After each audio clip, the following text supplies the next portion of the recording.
Welcome to the Tech Egg. Don't get scrambled. Enjoy the video. You begin in Settings, Focus, tap the plus or pick an existing profile and start configuring right away. Choose why this focus matters, then add people and apps allowed. This prevents interruptions from critical contacts while blocking others.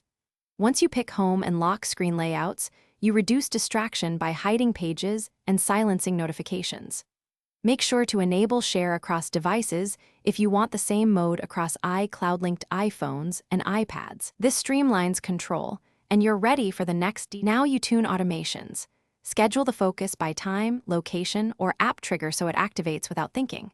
For example, set work focus 9:00:17:00 on weekdays, or use location to enable Do Not Disturb when you arrive at the office.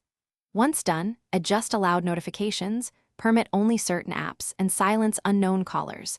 This preserves essential alerts while reducing noise. Make sure the focus filters for mail, messages, and Safari are set. These content filters control what appears, and they prevent task-switching interruptions.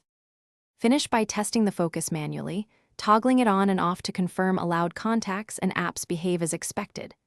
If you use share across devices, make sure iCloud is on and the same Apple ID is active on each device. This keeps focus status consistent. Once verified, leave schedules in place.